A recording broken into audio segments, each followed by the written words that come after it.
Good morning and welcome to Making Sense of It. I am Mona Duncan, your moderator, and this program is our gift to you from the Glasser Institute for Choice Theory. Each week we have a member of the Glasser faculty come on to tell us about a concept of Dr. Glasser's amazing ideas about choice theory and reality therapy and lead management, and to explain to you how they use it in their life or in their business, or uh, and that you can begin to take it and assimilate it and see what amazing results it can produce in your life. Our speaker today is Robert Martin. He is a professor and has been in the teaching business both as a counselor and as a teacher and an author. And he's going to be helping us today looking at connecting through helping students make choices.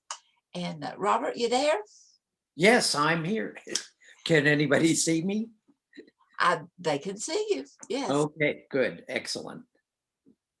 And so anytime you want to share your Okay. PowerPoint, well, we're ready to go.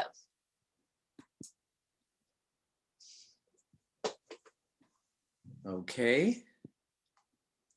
So we're talking a little bit about some of the material that's in this little book here that was just published recently on connecting and involving, how to connect with students and involve them in learning. However, this is also applicable to business. It's applicable to parenting. It's applicable to virtually all areas of life. So anyway, so I'll talk as if you're all teachers, but you don't have to be. You can apply this anywhere in your life. Okay, so we're going to be talking about three basic things today. One is developing mental pictures. The second is meeting basic needs. And the third one is problem solving. So Mona, is am I kind of covering some of the area? Yes. Okay, I meant in terms of my picture being in the way. No, your picture's okay. good. Okay. And those that are watching is in a little stamped up in the corner. Okay, fine. Okay, so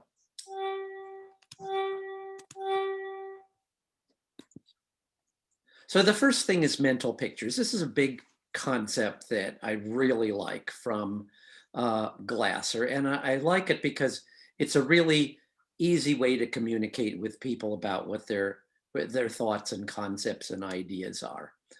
So the first thing is kind of the idea that school can expand student experiences and mental pictures and worlds. And when we do that, then we're giving them opportunities and new choices, and they're more open to learning, and the learning itself becomes part of that new world.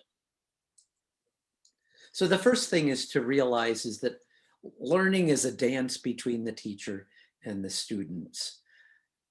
We're not giving, knowledge isn't a package. You can't just give it to someone. And I think a lot of people kind of found that out during the Zoom year, that it takes a lot of interaction to really be successful as a teacher. Knowing is a process, and knowledge is not something you can just hand people.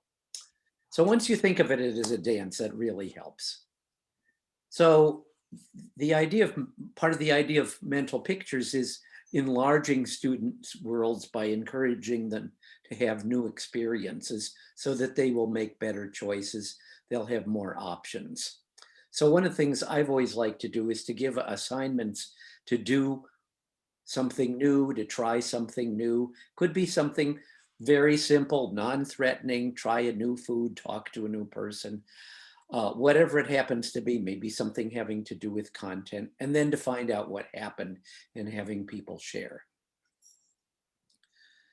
So we can help students develop their mental pictures through conversation, through writing, and through doing new things. I think this is really important because sometimes teachers feel like, well, I don't have time for all this stuff. Uh, it's like, no, you can have them, they don't have to share one at a time. You can have them all share through writing, which they can share with you or not share with you. Uh, but that also gives them practice in writing, and you're doing things that are actually increasing their skills. It's not something which is apart from the school day or apart from the content that they're dealing with. So the next thing is the idea of basic needs, which we touched on a little last time.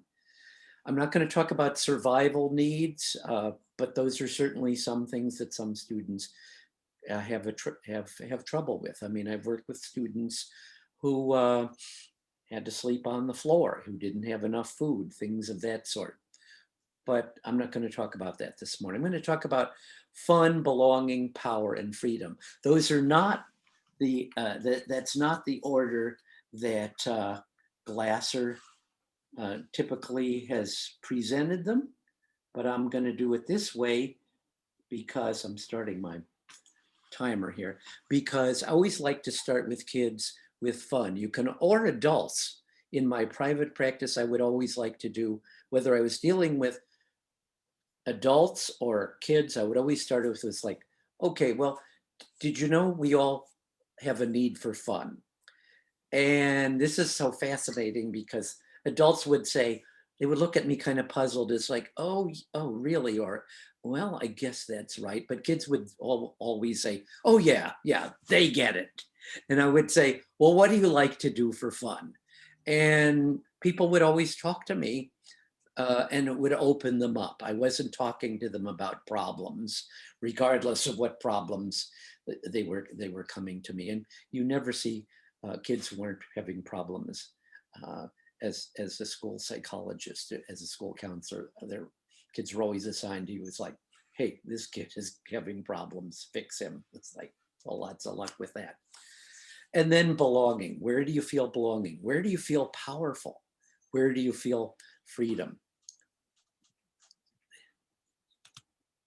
So the thing about how do we help students meet their needs? The first thing is, well, we don't do it for them. We help them to do it. And one of the ways we do this is by teaching them procedures for making good choices and for making choices that are going to meet their needs, particularly for those kids who are in trouble, either because they're not doing their work or because they can't get along with others or with the teachers. When you teach procedures, and this is something I will go into almost every time, is the important thing is, and this is true of business, it's true of industry, everything. When you do a procedure, you use the same steps every time, all the time. This is a little handout that I used to use, and I do this with adults and especially with kids. And with the younger ones, I would help them fill it out. With the older ones, I would just have that we would sometimes have them filled out. Sometimes I would interview them. It's like, okay, so basic needs. What do you like to do for fun? Where do you feel belonging? Where do you feel powerful? Where do you feel free? And then, okay, well, which one of these I would always ask at the end, well, which one would you like to have more of? And then we would talk about, well, what would that take? What would you have to do with that? And then we would get into problems and so on. But the point is, as a teacher, you can always do this with kids, have the older kids writing as a group, it by themselves, of course, because you're doing this in a way that is, again, this is going to fit in eventually to whatever it is that you're having them do in the way of content. And then 3, I'm jumping right into problem solving, because problem solving is all part of this basic needs. And these, the idea of this is that when you increase choice and you meet the needs, you do that through problem solving. When you're helping kids to make, or adults, to make effective Choices, you're increasing agency, responsibility, ability to problem solve, and learning. And those are the things that the kids who are having trouble in school have problems with. Now, all of us can stand to improve these in our own lives, and we all need to start with ourselves. But these are the things you're trying to do, because you can't just make kids learn. They've got to feel agency, responsibility. They've got to know how to solve their problems. And then that's really going to help the learning. So way back, I can't think of how long it was, but I had heard of Glasser, but I really didn't know anything about him. And I kind of went over to the student. I was a graduate student at the time. And I found this paperback on reality therapy by William Glasser. And I started reading it. And at that time, I was reading a lot of psychology, but I would say in my own life, I was really troubled by all the things that were going on that I had no control over. I mean, things in the national news. This was during the Vietnam War. Local things. There were all kinds of things going on campus. All the things that were going on in my own life. And so I was kind of in a constant state of a little anxiety. And what I learned from Glasser in the reality therapy book about dealing with the adolescent girls at the Ventura School for Girls was this idea of, no matter what's happening, what can you do about that right now? And I would say that's the most important thing I've learned from Dr. Glasser was, what can I do about it right now? So to increase learning and help students meet their needs, we want to help them develop habits of successful problem solving. And that's really all about helping them figure out what can I do about my situation? How, especially if I'm in trouble, well, what can I do about that to make my life better? And you do that through talking about basic needs. And I use these same techniques with adults, and I would say they were very successful. So this is what I learned is you reach effective control in your own life by figuring out what can you do about a situation. And if the answer is nothing, it's like, well, I guess I'm not going to focus on that. I'm going to focus on what I can do. And we're going to do the same with kids or employees, whatever it happens to be. So these are the 4 questions that kind of summarize the Glasser approach. And that is, the first thing is, what do you want? And since I've already covered with them the idea of the basic needs, they already kind of have a little bit orientation of this. And then, well, is what you're doing now working to get you what you want? And then, well, what can you do about it? And make a plan. And then when can you do that? When I worked with kids, and largely adults too, I would always help them make a written plan. And then I would come back the next week and say, well, how did this work? And of course, you can do the same thing in the classroom as well. So the 4 questions connect problem solving to basic needs. And when the students don't connect with their own needs, what's going to happen is, well, you can go through these questions. They'll tell you what you want, but they won't necessarily commit to it. They've got to see how this is going to fit with their needs, not with your needs. One time I had a student, this was actually in private practice, and he was a high schooler, and he says, well, I'm not going to change because my mother will say, I came to you and you fixed me, and then she will claim success. And I said, okay, fine. Well, let's just go on and talk about what. So we got along great, and we talked about things and so on. And eventually his mother got back to me a number of years later and said, well, he did eventually finish high school and so on. And I think what we did was positive, but the point is, it's not about me. It's not about the teacher. It's not about the parents. It's like, what are your needs?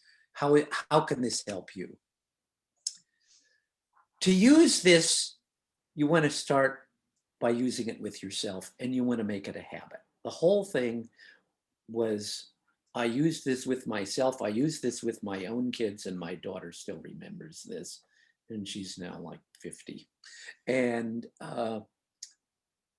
so you have to start by memorizing the questions, walking yourself through the questions, then getting used to walking the students through the questions one at a time, listening, asking another question, and then repeating the process until you get to some kind of a plan and so on. And if they're not ready for it, well, that's,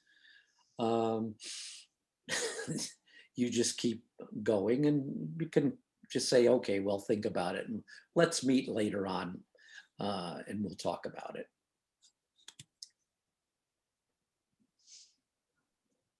So the thing that people always make a mistake with, and I think teachers tend to make a mistake and with, is you don't start with your biggest problem, and you don't start in the problem area. You start with a neutral or positive situation, such as when students are working on a project or doing a research paper or making a presentation, even working just as a group. And how can I put this? You can walk through, it's like, okay, well, who has some ideas about this project? Okay, and then going through the question, those 4 questions. What can we do to plan this, project that you're all gonna be doing on your own or in groups, whatever it happens to be. And then you build up a relationship with them. So then when you have to get with somebody who's misbehaving, then it's not a discipline thing. It's like, well, this is just something we always do. So once students are comfortable, once you're comfortable, then you can use the problem solving with things that they're doing that they shouldn't be doing, which what we call unacceptable behavior, or not doing things that they need to be doing, such as forgetting their homework or not paying attention to detail or whatever it happens to be. When you don't have time with this, to do all this, the questions and so on, you can always just say, okay, well, look, do we agree that's a problem? Yeah. It's like, okay, well, what do you think you could do about this? And if you've got a good relationship with the student, sometimes that's plenty. And if you practice this with yourself, you become very good at it. Okay, that's a really brief introduction. And I would suggest read the Glasser books, read the Connect and Involve book. There are lots of materials out there. Okay, some obstacles to change. Well, the first thing is to realize that you can combine things that seem to be opposite. Teachers are always afraid, oh, well, I'll lose control if I develop positive relationships, if I smile, if I have conversations. And what you have to realize is you can develop positive relationships and hold students accountable. They're opposites seemingly, but you can do both of them. You can be relaxed and have fun with the students, but you can still challenge them to work a little beyond their present abilities, which is what you want to be doing to have them learn. Not too much, not too little in the way of challenge. You can be cheerful and friendly, but you can also be confident and in charge. Okay, what about implementation? Well, my big disappointment is that Dr. Glasser did these techniques and these ideas for 50 years, and you know, it was always a struggle getting schools to adopt these ideas, even though they work. And the question is, well, who can be against these ideas that I've presented? I don't see how anybody can be against them. So why don't schools implement them, or why don't individual teachers implement them? Well, we have to convince ourselves to prioritize. It's not enough to know the ideas. You have to prioritize, to connect, to expand mental pictures, meet basic needs, teach problem solving. And you can often even do this within the context of teaching content. So part of the thing is we just underestimate the difficulty of changing habits. It takes time to do that, whether in ourselves or in our students. You can't just have good intentions. I'm still working on these ideas. I'm not perfect at them. I have to work on them, I would say, every day with myself. Okay, what can I do about this? How can I make this better? We all know how to exercise. We all know how to eat better, but at least for me, I struggle with the eating better every day. So we need to know, we need to make a big effort. The big thing, keep it simple. Whatever you decide on, do the same thing every time, all the time. The keys to change are, first of all, with yourself or with people you're working with, a change so small that we can't object to doing it. Because as soon as we get a big change, and what's a big change? I'll tell you what a big change for you is anything where you feel resistance coming on, that's too big. Simplify it until it's like, oh, that's so easy. Yeah, sure, I can do that. And then make a plan to use that as a procedure, and then a commitment when you're going to do it. And then if you use something at least 30 times, and this is true of yourself with kids, until you do it at least 30 times, it's not going to become a habit. Then after that, you continue doing it, but it'll be a lot easier. So making a small change, first of all, is to design the procedure, design a schedule that incorporates the thing, and then do it at least 30 times. You got to get really specific, and you got to make a procedure that you can do every time, same way. So, and some examples are, teachers tend not to call on students systematically. If you don't call on students systematically, you'll tend to leave some students out. It's not because you're prejudiced against them directly. It's just because, well, I had one time I was working with teachers, and it's like, oh, at the end of the semester, I noticed this was a high school class. I noticed this one guy had been basically hiding behind a cabinet. He wasn't really hiding, but he was kind of off to the side. And it's like, well, I had never noticed him. He got away with not noticing him for the whole semester. Another thing is identifying the strength of every member of your class and letting them know what it is. Especially for those kids that you have trouble liking. It's like, or you have trouble finding a strength. Those are the kids you need to find. It's like finding a strength. Problem situation, applying asking the question, what can I do about it and when? Those are small examples of small changes. The key to changing, the secret, is we have to start with ourselves. If you want to change student behavior, change your own behavior first. The secret of influencing others is giving others control. You let them choose what to say, what to write, what to do. I would always make a deal with kids. I would say, let's make a deal. If I ask you a question that you don't want to answer, you don't have to answer it. Is that a deal? Okay, let's shake on it. We would shake on it. Once they felt the control, and I started with what's for fun and all that, it's like I gradually led them down a path that got into the problems. It's like, since they weren't resisting because they felt a sense of control. The point is you won't lose control if you give others control. You control the situation through what you do. and you give them control of their responses. And I've worked with supervisors, I've worked with supervisors in a prison, for Pete's sake. And it's the same thing. The same thing works in a classroom and in a prison. You give them control of their response. You don't try to make them do this or that. You talk with them, and it works.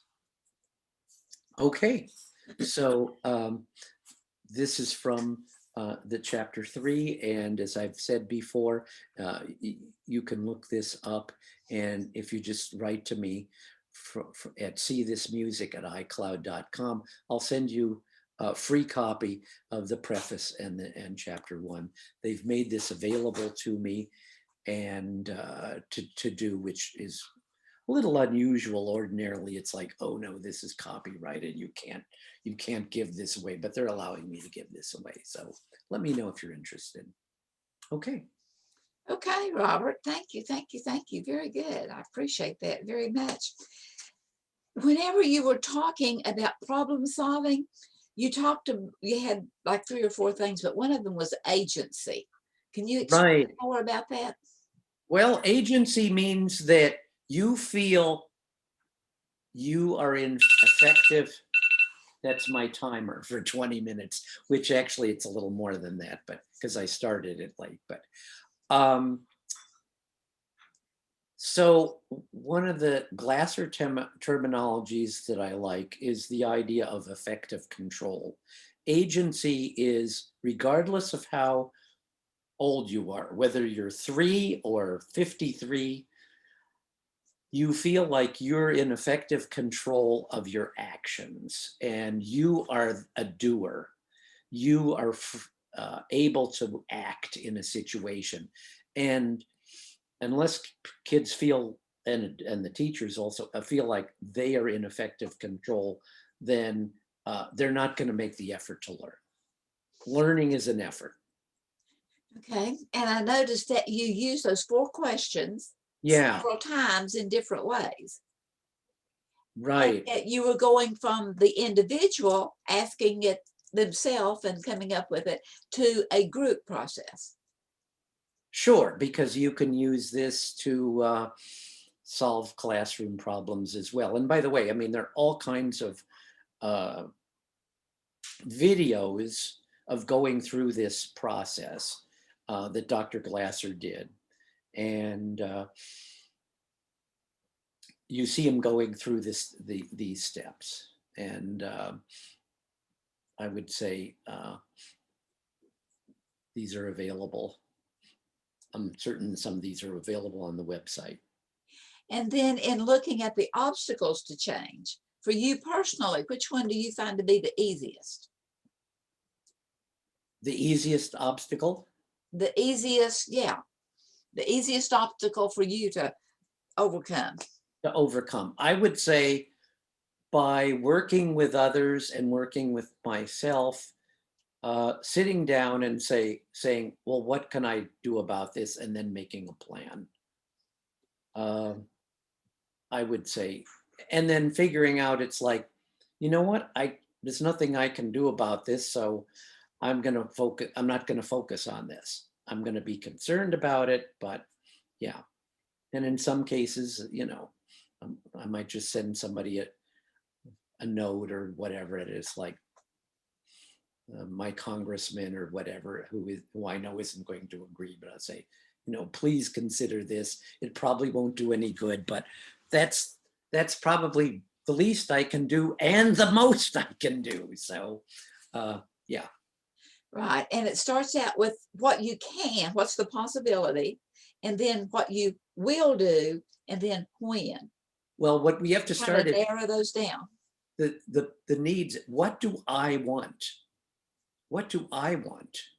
Or, okay, what do you want in this situation? Okay. And then kind of figure it out. And then, yeah. And when kids come, kids know when they're in trouble, and they're always in trouble for one or two reasons. Either they're not doing their work, or they're getting in trouble with relationships. It's either relationships or not doing their work. That's it. Those are the two problems. That's it. And then Even I kids, want you, even kids who are depressed and suicidal, which I've worked with, those are still the two problems that they're coming up with in school. yeah, yeah. Well, and then just to clarify, you're saying that whenever we are resistant, it is a way of saying that we're trying to change, the change is too big. We're not quite up to it. Right, And right. so how do we acknowledge that resistance? Well, the thing What does is, our body do to let us know we're resisting? um, well, hey, New Year's Eve, you make a resolution and then you break it right away. Um, that was, yeah. So instead of saying I'll exercise 20 minutes a day or whatever.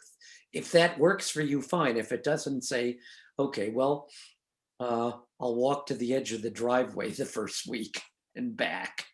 Uh, and I have had clients, it's like, really, that was a big thing for them to walk to the edge of their driveway and back.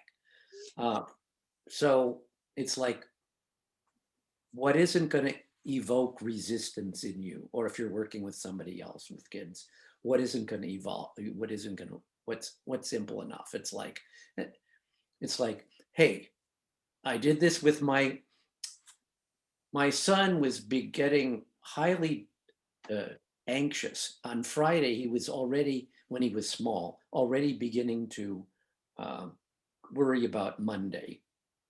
He just couldn't keep up because he had trouble writing. And so I went in and talked with the teacher, and we kind of went around a few times. And what I said is, well, I don't expect you to ask him to do anything he can't do, but if he can do one sentence in the time that other people can do 3 sentences, well, tell him he has to do 1 sentence. It's like, because this is just not working. He's going to give up, and then we're all going to be in bad shape. So it's like, whatever the individual is able to do. Yeah. It's like, hey, don't give them a page of math problems. Give them 1 problem or 2 or 3. It's like, okay, do these 3 problems. And then we'll take a look at another 3. Right. And it's Yeah. looking at being aware of your body mentally as well as physically. Well, being a teacher, it's like, well, we were all good as students. Hardly anybody becomes a teacher who wasn't a good student. So it's like, we have the same expectations of others that we have of ourselves. And it's like, for the poor students, it's like, that's not going to work. They're just going to give up. And that was one of my things that I would have to do, is like persuade a student who had given up to do something. And it's like, instead of nothing, it's better to do something than nothing. So the same way with yourself. Yeah. Right. Yeah. Okay, well, thank you, Robert, very much. And thank those of you that are attending live. We're going to stop the broadcast, stop the recording. And those of you that are here can ask questions and make comments with Robert. In the meantime, thank you for being here, and have a good week and good mental health.